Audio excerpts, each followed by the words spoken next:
Monsieur le Président de la Chambre des représentants du Royaume du Maroc, Mesdames et Messieurs les Présidents du Parlement des États africains de l'Atlantique, honorables invités, Mesdames et Messieurs, c'est avec un immense honneur que je prends la parole aujourd'hui devant cette auguste Assemblée. Réunis sous l'égide du dialogue et de la coopération entre des États africains atlantiques. Je tiens tout d'abord à exprimer ma profonde gratitude à mon homologue cher frère, M. Rachid Talbi El Alami, pour son invitation et l'excellence de l'accueil qui m'a été réservé, ainsi qu'à ma délégation. Je ne saurais commencer mon allocution sans transmettre les salutations les plus chaleureuses et fraternelles de son Excellence, M. Bassirou Diomaye Diakhar Faye, président de la République du Sénégal, à Sa Majesté le roi Mohamed VI. Au peuple frère du royaume chérifien, je vous apporte les salutations les plus distinguées du peuple sénégalais, terre de la Teranga, symbole d'hospitalité et de fraternité africaine. Notre présence ici traduit notre engagement commun à renforcer l'intégration de nos nations dans cet espace atlantique stratégique et qui constitue une façade essentielle pour le développement économique et la stabilité de l'Afrique. Cet espace qui regroupe près de la moitié de la population africaine et plus de la moitié du PIB du commerce continental représente une opportunité sans précédent pour notre cher continent. Il nous appartient donc de structurer nos coopérations afin d'en faire un levier de croissance partagée et un moteur d'intégration régionale. Le Royaume du Maroc, sous la conduite éclairée de Sa Majesté le roi Mohamed VI, a su proposer une vision ambitieuse, fondée sur la conviction que seule une action collective permettra de transformer cette façade atlantique en un pôle stratégique de développement. Ce pôle reliant l'Afrique à l'Europe et l'Amérique du Sud. Le Sénégal salue et magnifie cette initiative porteuse d'avenir et réaffirme sa volonté de jouer un rôle actif dans le processus, dans un esprit de partenariat et de solidarité africaine. En effet, la relation entre le Sénégal et le Maroc est exemplaire à plus d'un titre. Elle puise sa force dans les liens historiques, spirituels et humains profondément enracinés, mais aussi dans une coopération dynamique et multiforme. Nos deux pays partagent une vision commune du développement africain, fondée sur la solidarité, l'intégration et la souveraineté économique.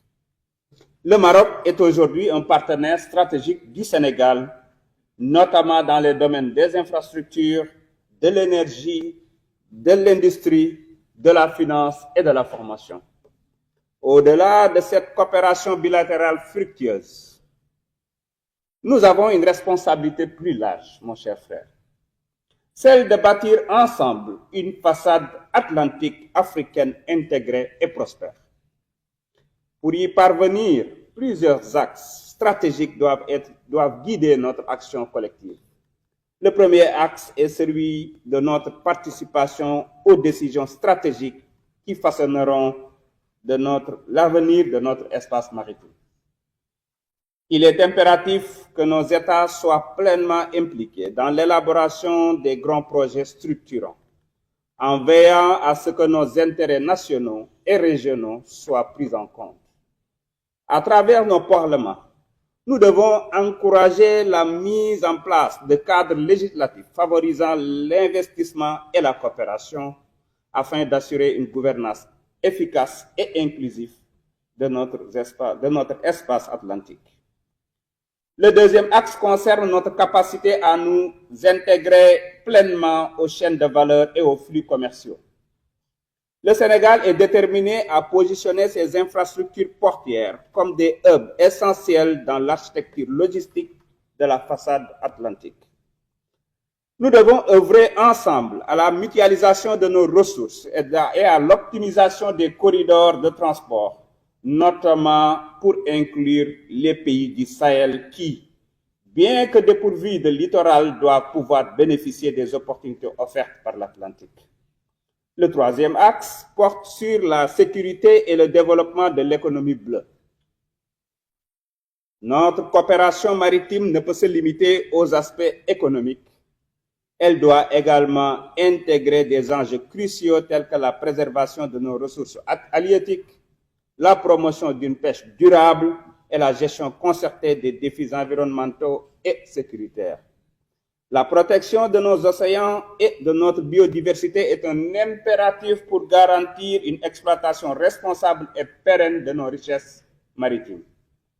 Le quatrième axe, enfin, concerne le développement de la connectivité énergétique et des infrastructures stratégiques. Le projet de gazoduc Nigeria-Maroc est un exemple concret de l'importance d'une intégration énergétique régionale. Ce projet, qui reliera les zones de production de gaz du Golfe de Guinée à l'Europe en traversant plusieurs pays ouest-africains, constitue non seulement le plus long gazoduc du monde, mais aussi le plus grand projet de coopération de notre cher continent. Nous devons encourager d'autres initiatives similaires, notamment dans les domaines du transport ferroviaire et routier, afin de renforcer la connectivité et la compétitivité de notre espace atlantique. Dans cette dynamique, nos parlements ont un rôle central à jouer.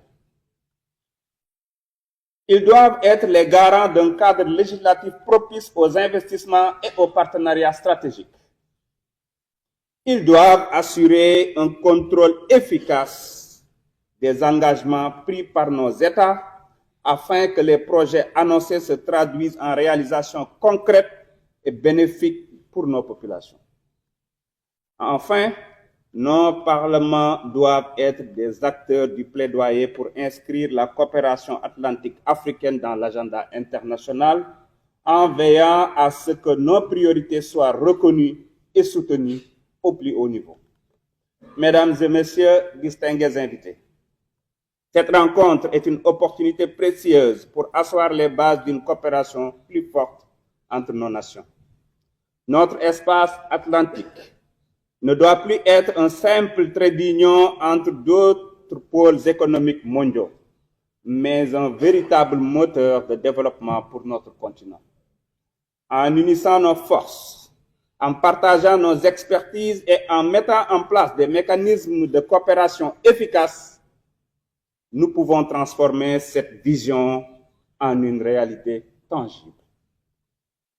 La relation privilégiée entre le Sénégal et le Maroc est une preuve vivante que l'intégration africaine est possible lorsque la volonté politique et la coopération économique se conjuguent. Ensemble, nous devons élargir cette dynamique à l'ensemble des États africains atlantiques, en faisant de notre façade maritime un espace de prospérité partagée. Ensemble, engageons-nous à faire de cette ambition une réussite. Nos peuples attendent de nous que nous soyons les artisans d'un avenir plus prospère et plus solidaire. Je vous remercie de votre aimable attention.